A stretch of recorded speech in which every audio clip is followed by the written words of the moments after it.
Hola, buenas tardes. Nos encontramos con la magistrada del Tribunal Electoral del Poder Judicial de la Federación, la doctora Janine Madeleno Talora Magasis. El día de hoy, mi compañera Sara y yo le vamos a hacer una pequeña entrevista para el Centro de Estudios Alonso Lujambio y pues la saludamos con mucho gusto, magistrada.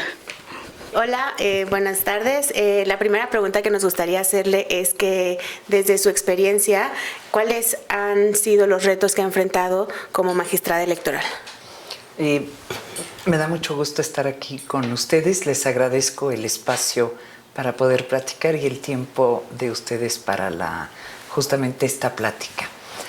Los principales retos, creo que el reto principal para cualquier juez es cuando tomamos la decisión, cuando ya vamos a votar lo que vamos a decidir, es estar seguros de la ponderación entre principios y derechos que estamos haciendo. Estar seguros de que preservando el Estado de Derecho, estamos también protegiendo los derechos humanos de todas y de todos. Entonces, a veces un garantismo excesivo puede vulnerar el Estado de Derecho, el orden constitucional y legal, y otras veces proteger en exceso este Estado de Derecho puede llevarnos a vulnerar el ejercicio de derechos humanos, o en este caso derechos políticos, que es específicamente lo que nosotros nos abocamos en el Tribunal Electoral a defender y a proteger. Ese es el reto, me parece fundamental, el que tenemos cada vez desde que circulamos un proyecto, en qué sentido lo vamos a circular, cómo vamos a determinar la razón jurídica en la que nos estamos basando, pero también al estudiar los proyectos, en este caso de 6 colegas de la Sala Superior, y cómo vamos a pronunciarnos sobre ese proyecto, a favor, en contra, o tratar de construir un consenso en torno al proyecto. Ese es el gran reto de un juez. Bueno, en los últimos tiempos han sido muy públicas algunas diferencias en criterios en el Tribunal Electoral, específicamente en la Sala Superior. Inclusive se ha consignado una intervención externa. La pregunta que tenemos es, ¿hasta qué punto es correcto, conveniente y válido que esas diferencias existan y sean tan públicas en cuestión de criterios institucionales del Tribunal Electoral? A ver, aquí primero querría decir, por definición la colegialidad implica debate, implica disenso. Yo siempre he dicho que un tribunal colegiado que resuelve siempre por unanimidad es muy sospechoso. Algo no está bien. Claro, también podríamos decir que un tribunal que siempre resuelve dividido, algo está faltando en la construcción de los consensos internos. Entonces, sí, siempre la colegialidad va a implicar un debate, siempre habrá disenso y ese disenso nos hace avanzar en esta reflexión jurídica, en la manera de ver los conflictos electorales desde una visión política, una visión de ciudadano también y obviamente la visión jurídica. No es conveniente, no fortalece a una institución que los conflictos en torno a criterios primero se agudicen, porque me parece que una de las primeras funciones que tiene un juez es el aprender el respeto al otro en su disenso, en esta diferencia de criterios. Primer regla básica de un juez en una colegialidad. Este respeto implica el poder debatir la diferencia de criterio, pero de manera respetuosa. Hacerlo público no abona a la institución, no abona a la credibilidad de la decisión que se está tomando. El perder en una decisión es como perder una elección. Yo he perdido votaciones, como podría haber sido el caso del Bronco, por un voto. Bueno, igual que puede perderse una elección, a veces en minoría, otras veces en mayoría, pero ello jamás sin agredir al otro por su criterio jurídico. Cuando hay agresión ya hay sospechismo en cuanto a cómo se está resolviendo un asunto. Las instituciones son fuertes por su propia definición, por la propia construcción que lleva México en su democracia, creando instituciones como en su momento fue el Instituto, hoy el Instituto Nacional Electoral, también el Tribunal Electoral, instituciones que han perdurado y que mantienen su fortaleza independientemente de quienes las integran. Hay también un tema, al juez lo debe caracterizar su prudencia, y debe de ser moderado, prudente, y justamente ahí es donde interviene la manera de manejar los conflictos y las diferencias para que no trasciendan en lo público, sino lo ideal es que se queden exclusivamente en lo jurídico. Eso es lo ideal, con madurez, prudencia, desde la visión del juzgador. Gracias. La siguiente pregunta que nos gustaría hacerle es que usted fue la primera mujer en ser la primera presidenta en la Sala Regional de la Ciudad de México y nos gustaría que nos platicara cuáles fueron los principales desafíos que usted enfrentó en esta situación. Tuve en efecto ese privilegio de, llegando a la Sala Regional, llegábamos 3, y el magistrado Armando Maitrete, el magistrado Héctor Romero y yo misma, me eligieron presidenta de un órgano que después me di cuenta que es fácil de convivir y de consensuar entre 3. Además son grandes juristas y grandes juzgadores ambos. Entonces pudimos llevar la sala en un común acuerdo. Nunca hubo, más allá de alguna impaciencia en una sesión pública porque el ponente no lograba convencer de su criterio a 2 o a 1 solo, pero siempre fue una relación de gran respeto. El reto que tuvimos fue también construir las relaciones con la circunscripción electoral que le corresponde a esta sala regional y que son estados sumamente conflictivos: Guerrero, Morelos, Puebla, Tlaxcala y la misma Ciudad de México. Nunca tuvimos críticas de los diversos actores políticos, anulamos elecciones, restablecimos elecciones que habían sido anuladas. La única decisión seguramente difícil que tomó la Sala Regional fue cuando le dimos la razón a Morena en 2015 y dijimos que tenía que haber un recuento de votos en la delegación Gustavo A. Madero, en la GAM. Ahí sí hubo un poco de crítica de los actores políticos, pero si no, se nos respetó en nuestras decisiones, se nos respetó en la calidad de nuestros criterios jurídicos. Y aprendimos finalmente a llevar una sala en la que siempre hicimos partícipes a los colaboradores. Son salas que comprenden aproximadamente 100 colaboradores. Por ejemplo, tuvimos la iniciativa muy rápido de poner buzones de quejas, y es la única sala donde existe esto, de manera además ocultas de las cámaras y de la posible visibilidad por otros colaboradores de ver quién estaba poniendo una carta en el buzón de quejas, y esto nos permitió mantener un muy buen ambiente de trabajo. Hacíamos cada año encuestas sobre las condiciones laborales que se podían mejorar. Entonces había una cercanía constante con este equipo de 100 personas que nos apoyaban. Y quizá también decir que fui en efecto la primera mujer en presidir esta sala regional y también la primera en entregar una constancia de mayoría el año pasado a un presidente electo. Muy bien. Es un dato muy interesante. Sabemos también que usted es una ardua defensora de los derechos político-electorales de las mujeres. ¿Recuerda algún caso o alguna sentencia en particular o alguna experiencia en la Sala Regional Ciudad de México que fuera muy importante para el tema de género? Sí, recuerdo, me permitiría citar 3. Una que nadie contempla, pero que para nosotros y para mí es muy importante porque se trata del estado más pequeño del país, Tlaxcala.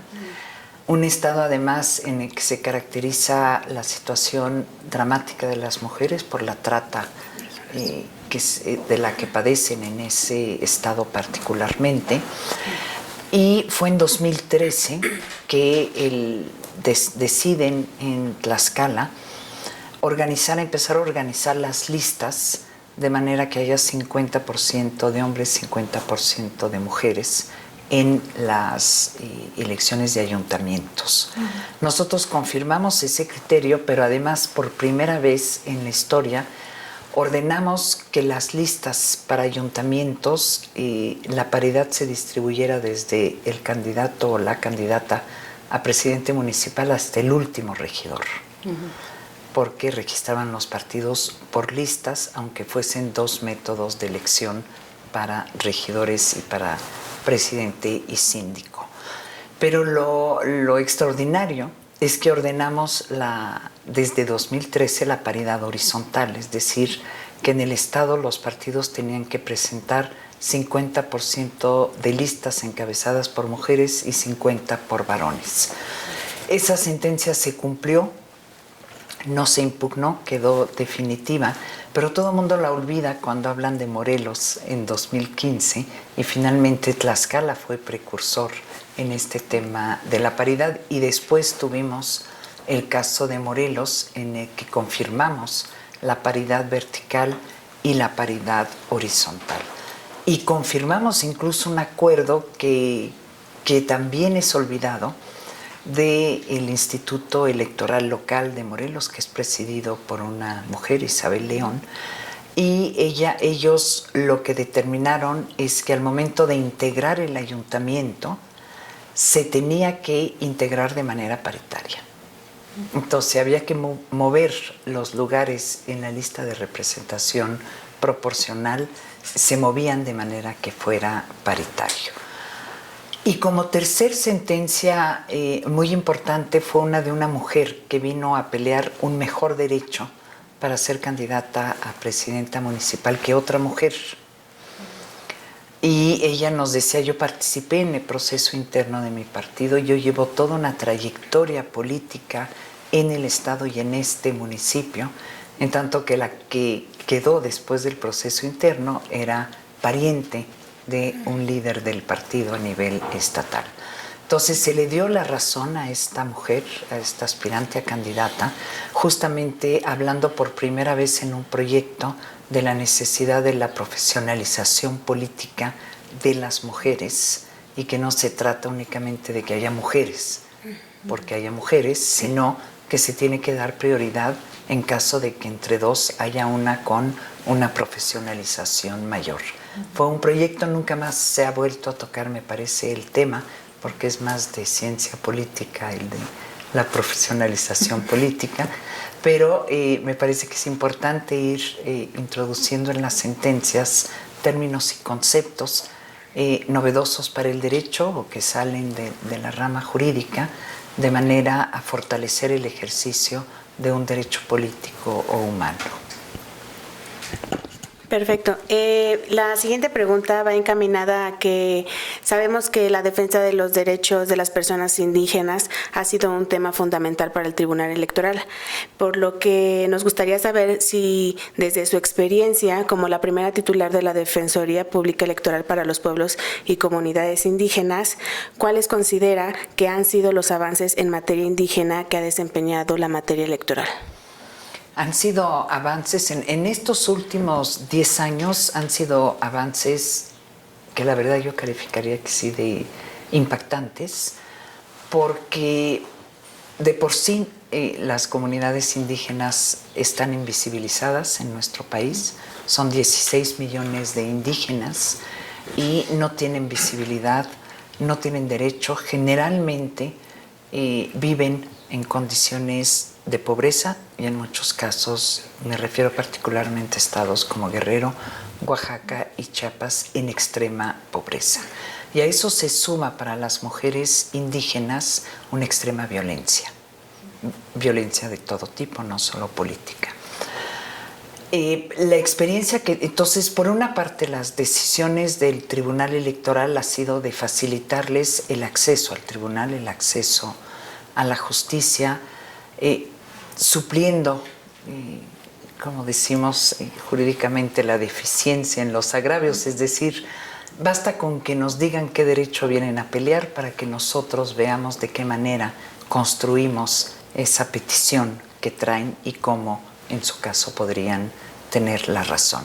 Se les ha facilitado el aportar pruebas, se toma en consideración cuando la comunidad donde viven y donde está ubicado el tribunal, si las distancias son muy grandes, si los medios de transporte es muy difícil, se les ha hecho una prórroga en el plazo para presentar la demanda tomando esto en consideración. La integración anterior de la Sala Superior quiso introducir, particularmente en Oaxaca, que los sistemas normativos por los que eligen a sus autoridades en los municipios cumplieran con ciertos principios que contiene la Constitución para tener por válida una elección. Y nosotros hemos vuelto atrás en ese criterio, porque lo único que se estaba haciendo era romper lo que se conocía antes como usos y costumbres, que ahora en Oaxaca se llama sistema normativo, se estaban rompiendo y no se estaban respetando lo que eran sus costumbres, además ancestrales, de cómo elegir a sus autoridades. Se ha avanzado mucho también en los derechos políticos de las mujeres y finalmente la creación de esta Defensoría Pública Electoral que se crea en 2016 y yo tuve la verdad el honor y el privilegio de echarla a andar. Fue una experiencia fascinante porque es ir a las comunidades y realmente escuchar las condiciones en las que las mujeres participan en la vida política, todo lo que tienen que vencer para tratar de estar y de ser. Hay comunidades todavía en las que las mujeres no votan, son las menos, pero todavía hay, en las que no pueden votar por sus autoridades, obviamente no pueden ser candidatas, no se les da ese espacio. Luego el problema que ellas tienen para que en la familia acepten que ella quiere hacer política, porque no está en la lógica. Entonces suelen ser historias de mujeres que sí lograron algún cargo político, pero con un precio muy caro en su vida familiar, de matrimonios que fracasan, a veces la pérdida de los hijos, en fin, el costo para ellas en estas culturas del mundo indígena es sumamente difícil. Y también yo diría que esta defensoría lo que les permite, porque es un servicio totalmente gratuito, los defensores van al lugar donde es, o sea, los desplazamos en avión y van a Chiapas, a Guerrero, a Chihuahua, a cualquier entidad donde sea necesario.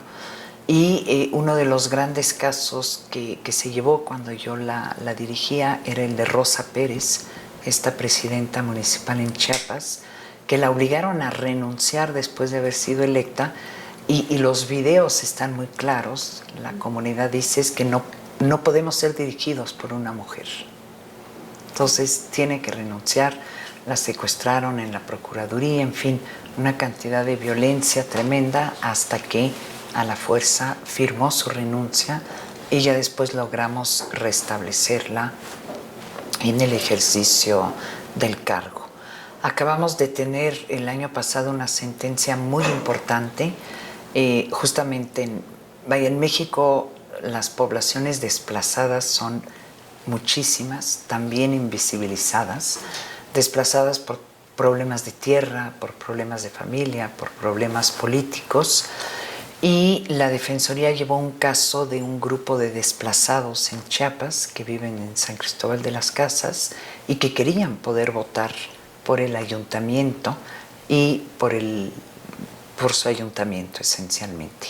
Entonces ordenamos al INE que pusiera una casilla en ese campamento de población desplazada para que pudieran votar en las elecciones del ayuntamiento. Entonces el reconocimiento de los derechos políticos de las poblaciones desplazadas es también un enorme avance en cuanto a la protección de estos derechos políticos y aprender esa sensibilidad que uno va descubriendo.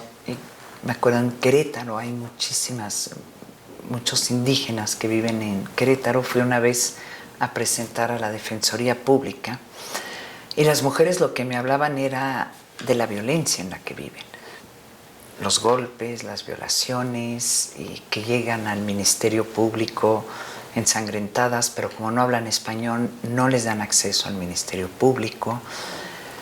Condiciones dramáticas, y uno dice, y uno viene aquí a hablarles de derechos políticos cuando ellas lo que necesitan es la protección de un derecho mínimo de dignidad y de sobrevivencia. Pero ahí también uno entiende que si no toman la palabra políticamente, nunca van a poder de ellas mismas obtener esa defensa para mejorar sus derechos. Entonces son de esas grandes lecciones que uno aprende yendo al terreno directamente y hablando con la gente.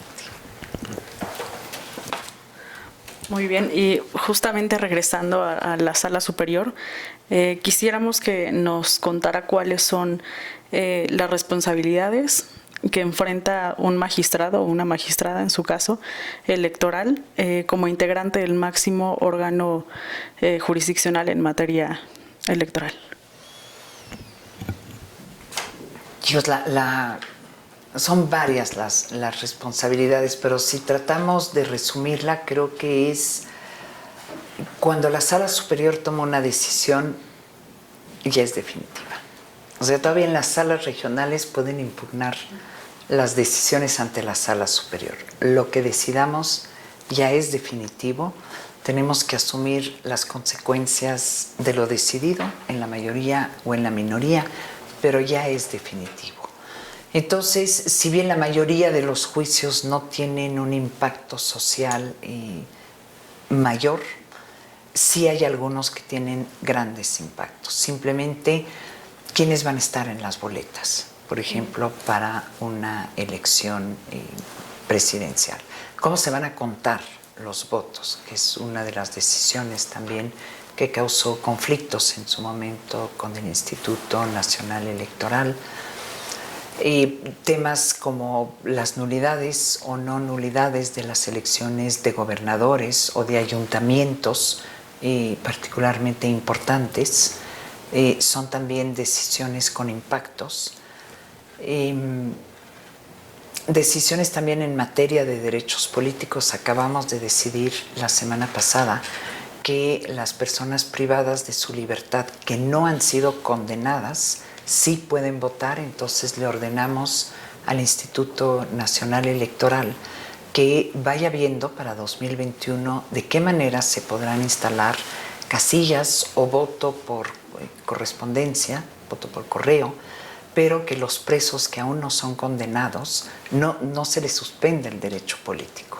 Ya sé que la Constitución sí prevé la suspensión, pero también la Constitución habla de, me parece que en el mismo artículo 38, de un modo honesto de vivir y creo que trae un tema de embriaguez consuetudinaria o algo así. O sea, términos que ya son sumamente discriminatorios. Entonces, esta sentencia también es un gran avance y tomar la decisión requirió una gran reflexión por el impacto que tiene. Es decir, hasta dónde gente que está antes de ser juzgada, pero privada de su libertad, que supuestamente cometió un delito, tiene derecho a elegir a las autoridades que van a gobernar al país. Yo sí estoy convencida de que ese es un derecho que tienen todos los ciudadanos e incluso podríamos llevar una reflexión de si los ciudadanos ya condenados no podrían también ejercer este derecho al voto, pero no fue planteado en el caso que estábamos resolviendo. Entonces, ese no. Pero creo que esa es la gran responsabilidad, es que la decisión es definitiva. La decisión puede cambiar la cara sociopolítica de un país, definitivamente. La decisión tendrá también un gran impacto en el Estado de Derecho. ¿Se está preservando este Estado de Derecho o se está vulnerando el mismo? Como interpretaciones de la Constitución a favor de estas personas presas, me parece que no violenta el Estado de Derecho, al contrario, se avanzar un derecho humano, pero habrán otras que sí podrían destabilizar el Estado de Derecho y esa es la gran responsabilidad. Y la segunda, yo diría, es comunicar nuestras decisiones a la ciudadanía y en eso todavía los jueces tenemos muchísimo que aprender. Al Tribunal Electoral han llegado asuntos que son jurídicamente y políticamente relevantes y queríamos saber cómo le hacen para ponerse de acuerdo entre tantos integrantes. ¿Cómo le hacen para tomar en cuenta la opinión de todas las personas y llegar a un resultado final?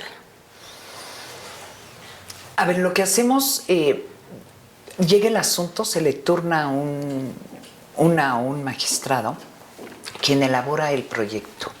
Pero todos tenemos acceso al expediente, entonces podemos ir estudiando un poco y formándonos nuestro criterio propio.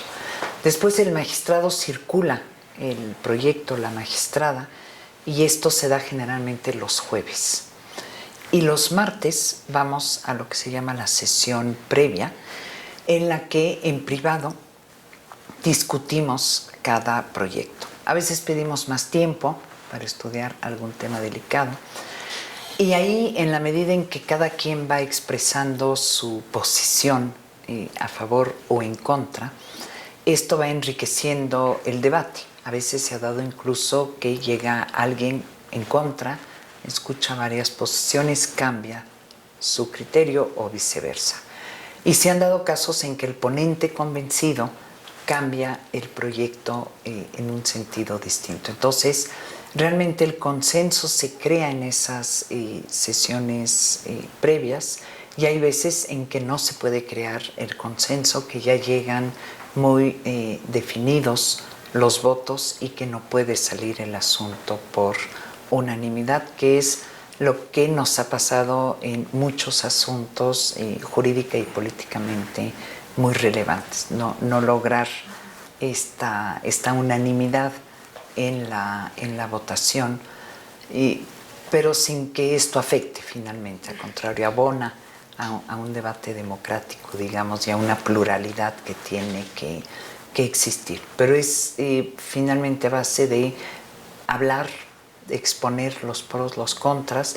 Hay magistrados que circulan impresos su opinión sobre un proyecto circulado y eso tiene la ventaja de que todos lo podemos leer y reflexionar sobre este posicionamiento. Es algo novedoso, yo no lo había visto antes, pero me parece que es buena forma también de hacer las cosas y de enriquecer los debates.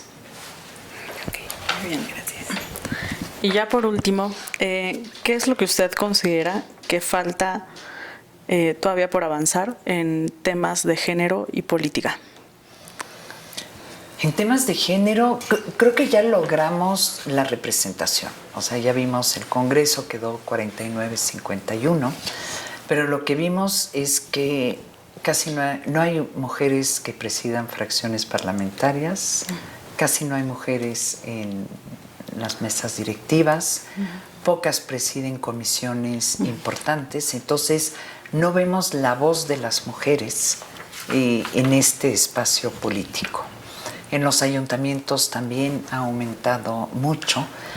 Entonces me parece que lo que es necesario ahora es que las mujeres ocupen el espacio que ya ganamos. O sea, realmente ocuparlo, posicionarse.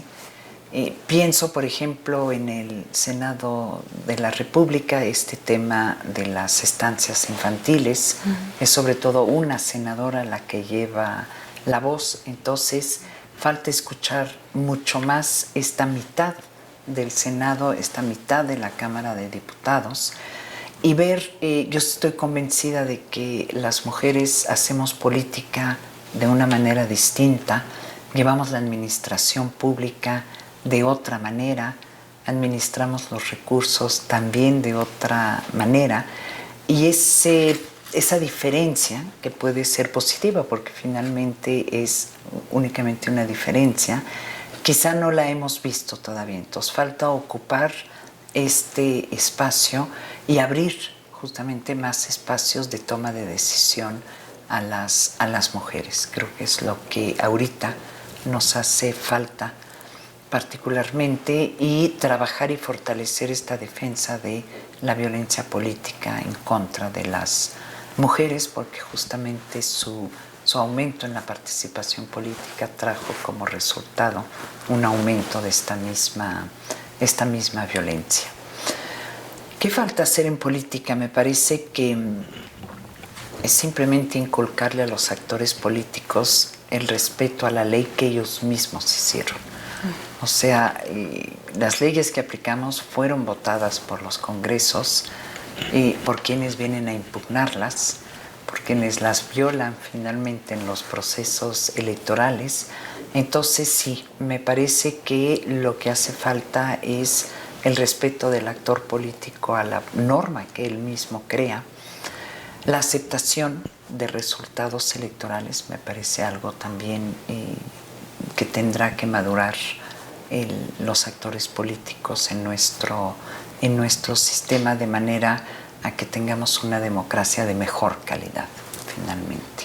Y el respeto a las autonomías, que creo que es fundamental en un país en el que tanto nos ha costado crear instituciones autónomas, que yo no digo que todas hayan funcionado a la perfección, pero se va aprendiendo en el camino y se puede ir perfeccionando, pero la autonomía tanto de las universidades como de las instituciones es algo fundamental en una democracia y en un Estado de Derecho. Sí, precisamente. Bueno, eso sería todo por parte del Centro de Estudios Alonso Lujambio. No sé si gusta agregar alguna otra cosa, alguna reflexión que nos pudiera otorgar. Pues lo que dejaría como reflexión es que si tuvimos un sueño, y que fue un sueño que por lo menos muchas generaciones tuvimos, que fue de llegar a un país totalmente libre, un país demócrata, un país en el que las elecciones tuvieran un sentido, en el que el voto contara, no olvidar este sueño definitivamente, y seguir luchando por las libertades de cada uno, que son fundamentales, y por preservar la institucionalidad del país y sus reglas democráticas. Creo que es algo que las nuevas generaciones no tienen que dar por sentado. Es algo que llevó muchas décadas construir y en unos días puede desaparecer. Entonces es preservar este sueño y seguir luchando porque se concrete lo ya logrado. Y agradecerles, Sara, Ingrid, el espacio y sus preguntas. Muchas gracias. Gracias, magistrada. Bueno, esto fue todo por parte del Centro de Estudios Alonso Lujambio. Despedimos a la magistrada Yanino Tálora y pues nos vemos a la siguiente. Gracias.